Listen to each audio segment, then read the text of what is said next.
Bonjour à tous, je suis Anne-Géraldine Lavielle, je suis coach, formatrice et hypnothérapeute. J'ai un cabinet qui s'appelle Entre ciel et terre. J'accompagne des personnes, des hommes et des femmes, tant dans le monde du travail que des particuliers, pour vous aider à devenir de plus en plus qui vous êtes, à oser et à devenir libre d'être et de créer. Bienvenue pour ce nouvel épisode du quart d'heure. Alors aujourd'hui, je vais vous parler de la méditation et de l'hypnose. Donc vous savez que ce sont des pratiques que j'utilise dans mes accompagnements. Et aujourd'hui, je voudrais aborder un petit peu quelles sont les différences de chacune de ces pratiques et dans quelle situation les utiliser. Alors tout d'abord, je vais commencer à vous parler de la méditation. Donc moi, je propose la méditation de pleine conscience. Donc souvent, je le propose dans le cadre d'un accompagnement, mais j'anime aussi des groupes de méditation et je fais des après-midi ou des week-ends de méditation. Alors la méditation déjà, moi je propose la méditation de pleine conscience.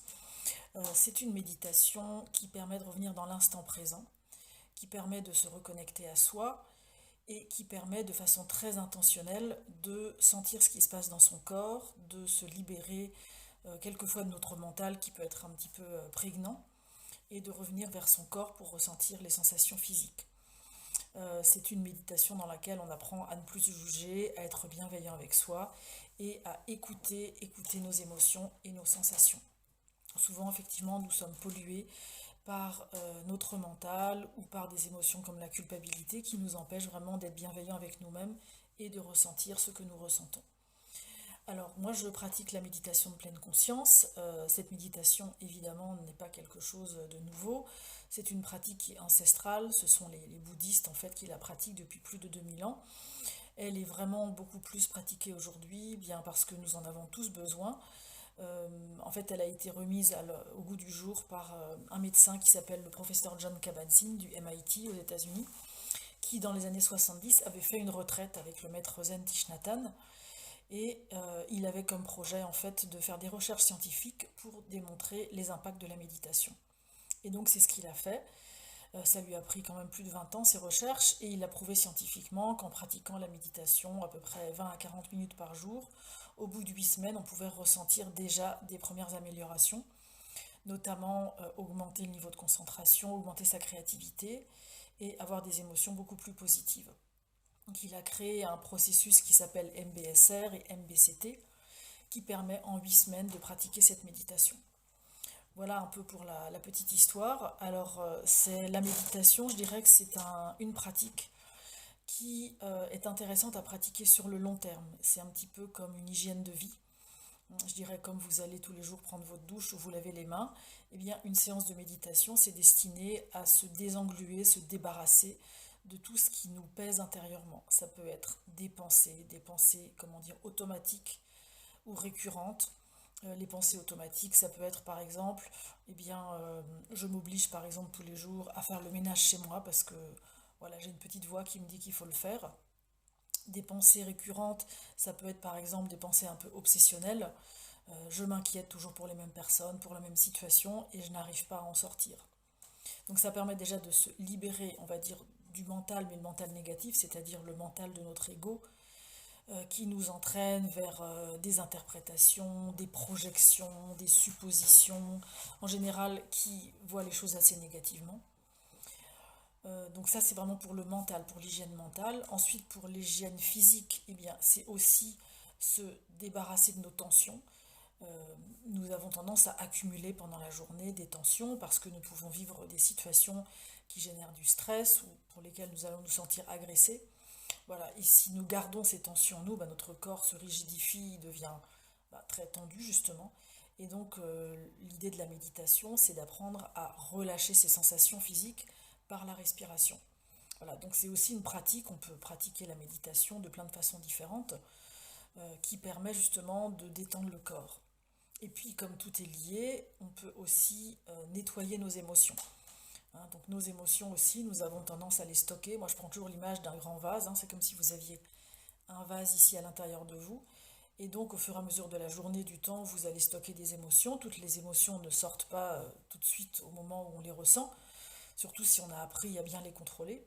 Et donc à un moment donné, le vase va être rempli. Et là, qu'est-ce qui se passe? En général, c'est soit l'explosion, soit l'implosion.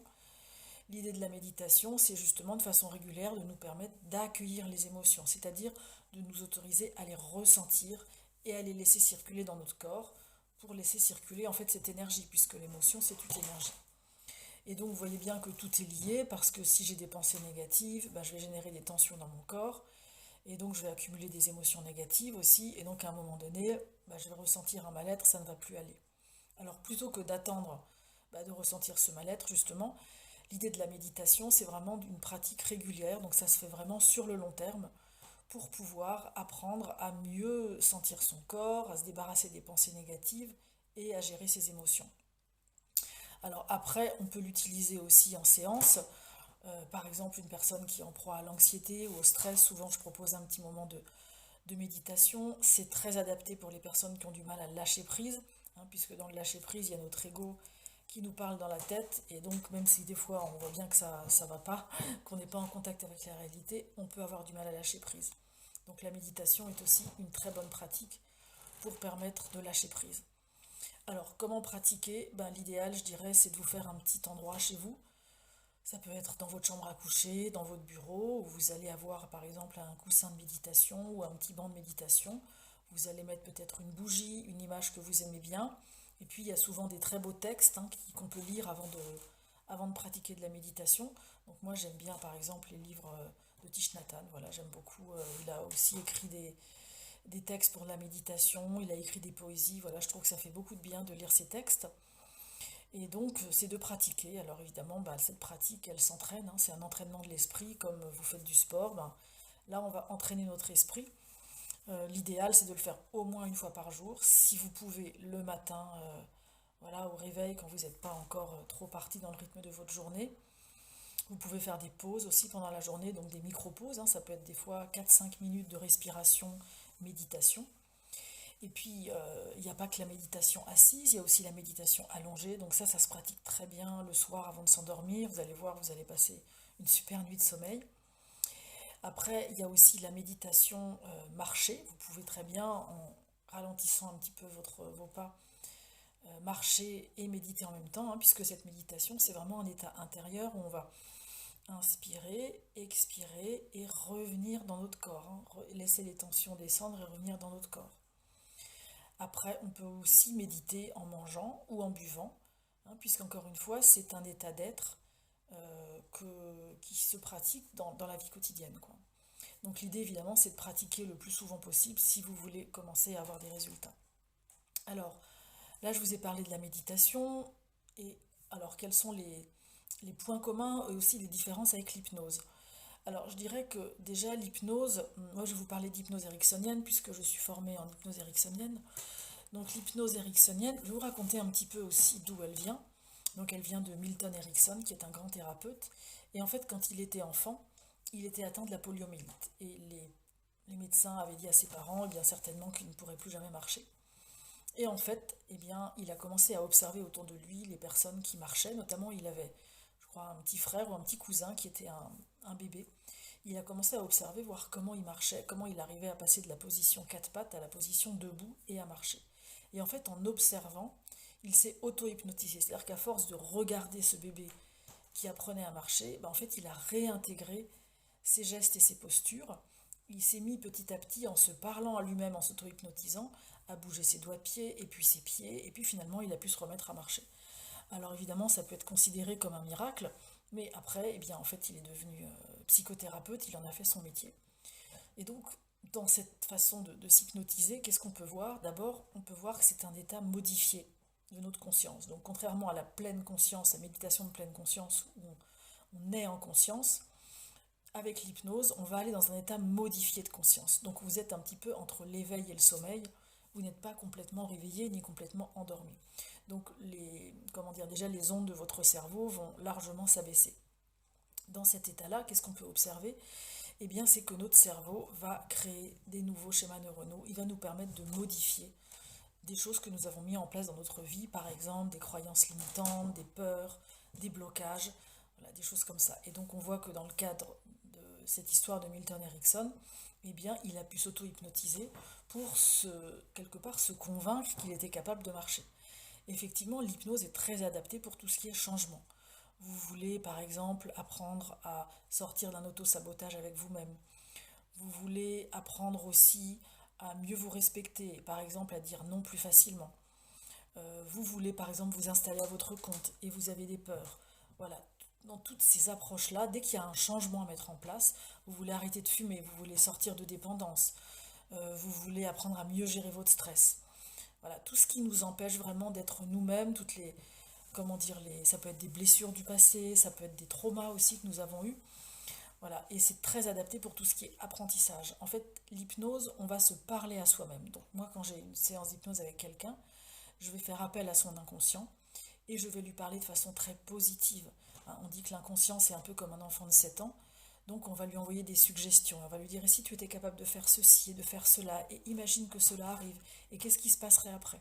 Donc vous voyez, c'est vraiment une façon de se parler qui est totalement différente de ce que fait notre ego, souvent, puisque notre ego va nous faire peur, il va nous dire qu'on n'est pas capable, il va nous dire non mais regarde, pourquoi tu veux changer, tu es tellement bien dans ta situation actuelle. Avec l'hypnose et l'auto-hypnose, on apprend vraiment à se reparler à soi-même, à être beaucoup plus positif et bienveillant avec soi-même et à faire appel à nos ressources. Hein. Souvent, je dis, c'est comme si vous aviez en vous un grand coffre avec toutes vos ressources.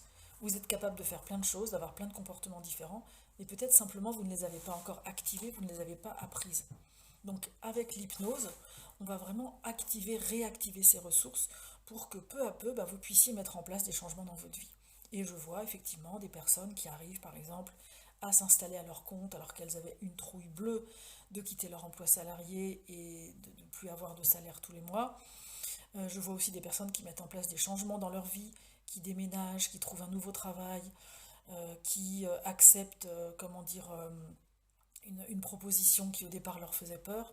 Voilà. Enfin, il y a vraiment énormément d'applications dans votre vie quotidienne. Alors l'hypnose, on peut faire appel à un hypnothérapeute, donc la plupart du temps c'est ce qui se passe.